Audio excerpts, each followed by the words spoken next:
So the big, beautiful bill has passed the House of Representatives. The President of the United States has weighed in. The one big, beautiful bill has passed the House of Representatives. This is arguably the most significant piece of legislation that will ever be signed in the history of our country. A bit of a stretch there. Anyway, the bill includes massive tax cuts, no tax on tips, no tax on overtime, tax deductions when you purchase an American-made vehicle, along with strong border security measures.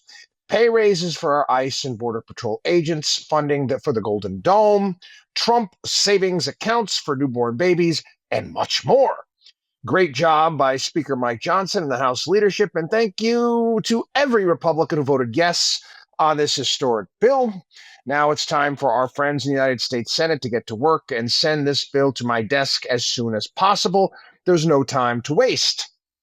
The Democrats have lost control of themselves and are aimlessly wandering around, showing no confidence, grit, or determination. They have forgotten their landslide loss in the presidential election and are warped in the past, hoping someday to revive open borders for the world's criminals to be able to pour into our country, men to be able to play in women's sports, and transgender for everybody. They don't realize that these things and so many more like them will never again happen.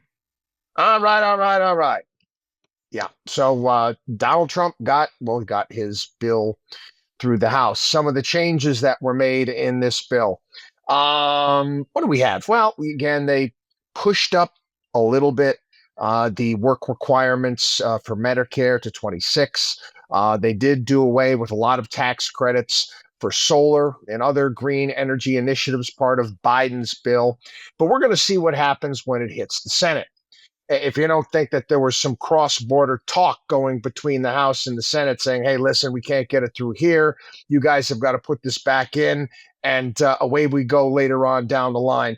Again, I don't like to be, I'm naturally not a pessimist by any stretch of the imagination. I am a glasses half full. I am an optimistic guy. I am, unless it comes to government, unless it comes to Washington, D.C., unless it comes to most certainly Republicans. Actually, Democrats are a hell of a lot more reliable. I may not like what they have to say or what they want to do, but they manage to get it done. So, again, I'm not holding my breath for some of these cuts that the House put in. What does that mean moving forward? Well, we're going to do a very extensive piece.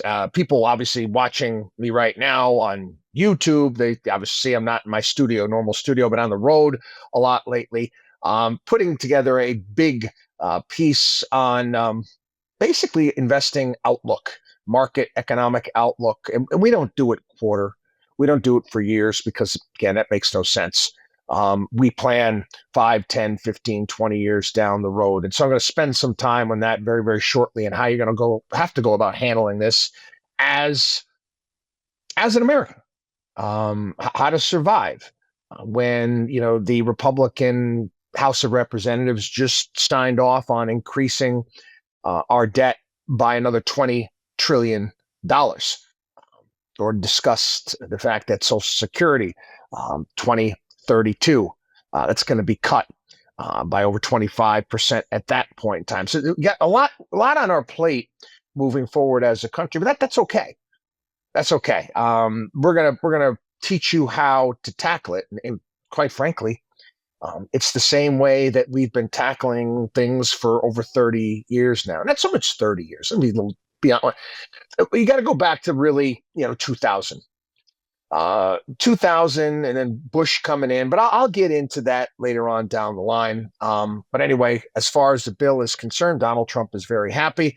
The House was patting themselves on the back. Again, I'm not too excited. But again, hope for the best, I guess. Okay, you got to spin some sort of optimism when it comes to this thing.